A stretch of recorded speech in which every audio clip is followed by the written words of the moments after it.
Trading Bharat channel के एक और वीडियो में आपका स्वागत है दोस्तों।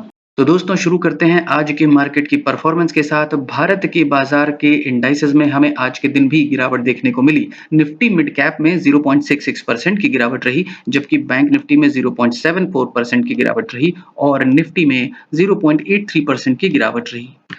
साथ ही सेंसेक्स में भी 522.82 पॉइंट के साथ 0.81% की गिरावट आती हुई हमें आज के दिन मिली।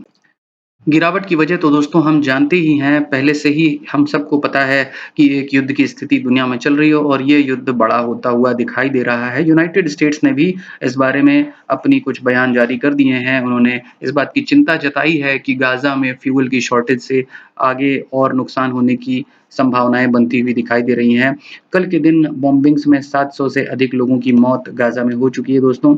साथ ही साथ दुनिया के कई देशों का इस युद्ध में अपने-अपने जो पोज़ीशंस हैं वो बनाते हुए भी दिखाई दे रहे हैं। चीन ने अपने युद्धपोत तैनात कर दिए हैं, तो कहीं न कहीं ये युद्ध बड़ा होता हुआ दिखाई दे रहा है। आगे बाज़ार के लिए आसार अच्छे तो नहीं लग रहे हैं, लेकिन गिरावट में भी बाज़ार अपना काम करता रहता है और जो भी बिज़नेसेस हैं वो भी अपना काम करते रहते हैं। इसी कड़ी में दोस्तों गेल की बातचीत चल रही है टाटा स्टील और वेदांता के साथ गैस सप्लाई करने को लेकर के। एक बातचीत ये जारी है इन दोनों कंपनियों के बीच में। अगर ये डील फाइनल हो जाती है तो गेल टाटा स्टील और वेदांता दोनों को ही गैस सप्लाई करेगा, कुछ तय की गई कीमतों के आधार पर। लॉन्ग टर्म के लिए ये डील हो सकती है। अगर ये डील फाइनल हो जाती है तो कहीं न कहीं गेल को हमें इसका फ़ायदा मिलता हुआ दिख सकता है। बात करें गेल के प्राइस की दोस्तों तो ₹119.75 पर आज इसने ट्रेडिंग बंद की 0.87% की गिरावट के साथ। गेल एक सरकारी कंपनी है और कई सारी सरकारी कंपनियों की तरह इसका परफॉर्मेंस भी सरकार के फैसले और सरकार के बदले जाने के अनुसार बदलता रहता है दोस्तों।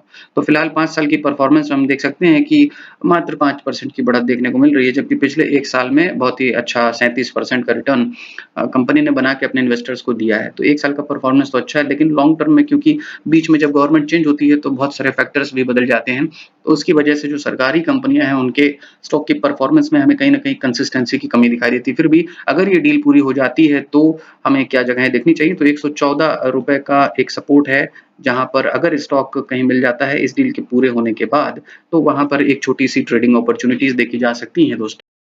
अगली खबर में दोस्तों भारत सरकार के कैबिनेट ने न्यूट्रिएंट बेस्ड सब्सिडी के रेट्स जारी कर दिए हैं। रबी के सीजन के लिए जो रेट्स आपकी स्क्रीन पर फिलहाल दिखाई दे रहे हैं, इन रेट्स के हिसाब से गवर्नमेंट को लगभग 22,303 करोड़ रुपए का खर्चा इस सब्सिडी पे आने वाला है। इन रेट्स को आप अगर जानना चाहते हैं तो स्क्रीन रोक करके देख लें। इससे हमें फर्टिलाइजर्स की बनाने वाली कंपनीज के परफॉर्मेंस पे और उनके मुनाफे पे भी कुछ असर पड़ता हुआ दिख सकता है। टेक्नोलॉजी के सेक्टर में हमें लगातार कुछ समय से गिरावट देखने को मिल रही है और इसी सेक्टर के एक स्टॉक टेक महिंद्रा के क्वार्टर 2 के रिजल्ट्स हमारे पास आ चुके हैं, जो कि कहीं न कहीं नेगेटिव इशारा कर रहे हैं। 62% से ईयर ऑन ईयर बेसिस पे इनके प्रॉफिट में गिरावट आ गई है। 494 करोड़ रुपए का प्रॉफिट क्वार्टर 2 में इस साल इनका रहा, जबकि रेवेन्यू में 2% की गिरावट हमें देखने को मिल रही है। डिटेल में अगर देखें दोस्तों तो क्वार्टर ऑन क्वार्टर बेसिस पे रेवेन्यू में और ईयर ऑन ईयर बेसिस दोनों पे ही रेवेन्यू में हमें गिरावट देखने को मिल रही है 2 और 2.25% की। साथ ही साथ ईबिटडा यानी earning before interest tax depreciation and amortisation में भी 52 और 31% की गिरावट हमें देखने को मिली है ईयर ऑन ईयर बेसिस और क्वार्टर ऑन क्वार्टर बेसिस पे। नेट प्रॉफिट का भी हाल कुछ ऐसा ही है दोस्तों, गिरावट लगातार दिखाई दे रही है 60% की ईयर ऑन ईयर पे, जबकि 54% की क्वार्टर ऑन क्वार्टर बेसिस पे।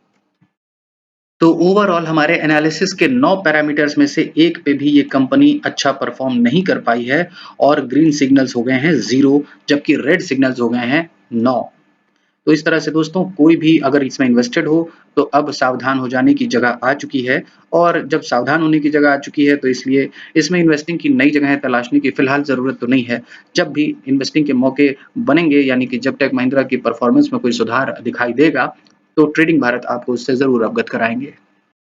अगली खबर दोस्तों जियो फाइनेंशियल सर्विसेज से संबंधित है। ये कंपनी अभी कुछ समय पहले ही लिस्ट हुई थी फाइनेंस सर्विसेज में। जियो ने ये फैसला लिया था कि हम अब फाइनेंस सर्विसेज में भी आएंगे और उन्होंने अपनी कंपनी को लिस्ट तो करवा लिया, लेकिन अभी कारोबार शुरू नहीं किया है। हालांकि अगर हम देखें तो मार्केट में लिस्ट होने के बाद से कंपनी के प्रमोटर्स ने अपने स्टेक को कुछ बढ़ा लिया है। खबर में यही बात है कि 45.8% से बढ़ा करके 46.77% तक अपने स्टेक को प्रमोटर्स ने बढ़ा लिया है। यानी कि यहाँ प्रमोटर्स खरीदारी कर रहे हैं। 6.1 करोड़ रुपए की खरीदारी उन्होंने इस शेयर में कर ली है। प्रमोटर्स अपना स्टेक जब किसी कंपनी में बढ़ाते हैं, तो उससे ये अंदाज़ा लगता है कि बिज़नेस में कहीं कुछ तो बड़ा बदलाव आने की संभावना बन रही है। अब ये बदलाव क्या होगा दोस्तों, ये तो आने वाला समय ही बताएगा। म्यूचुअल फंड्स की अगर बात करें तो उनके स्टेक्स में कुछ कमी आती हुई हमें दिखाई दी है। 6.27% से घट के 4.71 के आसपास इनका स्टेक रह गया है। लिस्ट होने के बाद से स्टॉक फिलहाल 15% की गिरावट में चल रहा है। 210 रुपए पर फिलहाल जियो फाइनेंशियल सर्विसेज ट्रेड कर रहा है। ऐसा मार्केट में लोगों को बहुत उम्मीद तो है कि ये अच्छा परफॉर्म करेगा, लेकिन बिजनेस शुरू होने के बाद ही इनकी असली परफॉर्मेंस का अंदाजा लगाया जा सकता है। फिलहाल फाइनेंस के सेक्टर में कई बड़े प्लेयर्स एंट्री लेने की सोच रहे हैं, जिसमें एंजल वन है और साथ ही साथ गूगल पे भी माइक्रो फाइनेंस सेक्टर में अपना पैर जमाने के लिए भारत में शुरू होने जा रहे हैं। तो ये देखने वाली बात होगी दोस्तों कि इन तीनों बड़ी दिग्गज कंपनियों के बीच कैसा कंपटीशन रहता है और कौन इस कंपटीशन में बाजी मार ले जाता है। फिलहाल के लिए वेट एंड वॉच की स्थिति है। अगर आप इसमें इंटरेस्टेड या इन्वेस्टेड हैं तो सावधान रहें, मॉनिटर करते रहें अपने स्टॉक में और उनके प्रमोटर्स की जो गतिविधियां हैं उनको।